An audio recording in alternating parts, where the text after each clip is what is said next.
Narsingi mandal head క్వార్టర్లో PHC ambulance 108 అంబులెన్స్కు ఇనాగ్రేషన్కు రావడం జరిగింది.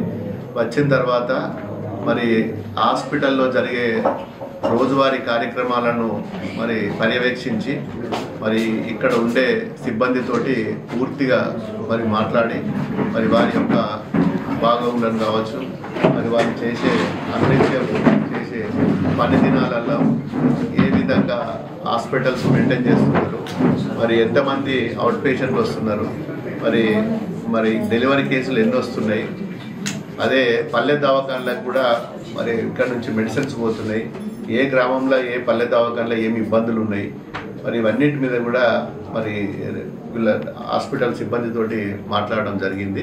మరి కొన్ని విషయాలలో మరి సిబ్బంది లేక, మరి స్టాఫ్ నర్సు లేక డెలివరీలు కానీ మరి సీజరిన్ హాస్పిటల్స్లో చేసుకోవడానికి మాకు పర్మిషన్ లేదు, స్టాఫ్ నర్సు లేదని చెప్పి మరి వాళ్ళు చెప్పడం జరిగింది. అదేవిధంగా ఇవి కాకుండా కూడా మరి ఇక్కడ నైట్ వాచ్మెన్ కానీ స్వీపర్లు కానీ వీళ్ళందరూ కూడా ఇబ్బంది ఉన్నది, సరైన సదుపాయాలు లేవని చెప్పి మా దృష్టికి తీసుకొచ్చిండ్రు. మరి ఖచ్చితంగా ఇవన్నీ త్వరలోనే మరి రాష్ట్ర ప్రభుత్వానికి తెలియజేసి, నార్సింగ్ హైవే మీద ఉన్నది, అనునిత్యం ఇక్కడ యాక్సిడెంట్లు అయితే అని చెప్పి మరి 108 కూడా ఇక్కడ ఈరోజు ప్రారంభోత్సవం చేసుకుంటున్నాం.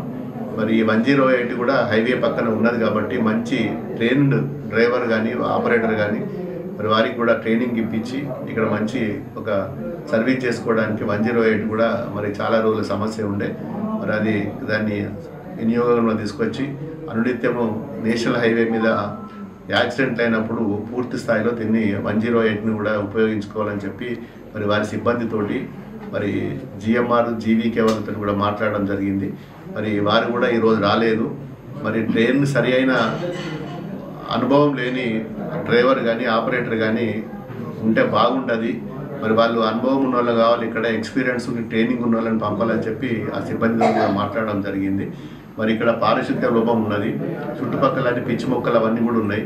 మరి నేను డిఎన్ఎంహెచ్ తోటి మాట్లాడి మరి వాటికి సంబంధించిన మరి హాస్పిటల్లో కూడా సరైన సమయానికి డబ్బులు కూడా లేవని చెప్పి డాక్టర్ గారు కూడా చెప్పడం జరిగింది.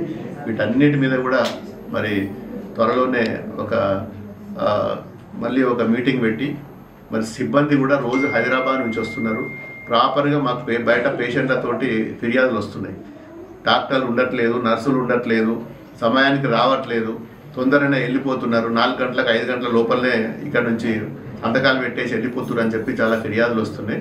మరి దాని మీద కూడా మరి ఖచ్చితంగా ఇప్పటి నుంచి అలాంటి ఏ విధమైన మరి సిబ్బంది సమయంకి రాకుండా మరి తొందరగా వెళ్ళిపోయినా వారి మీద చర్య తీసుకోక తప్పదు.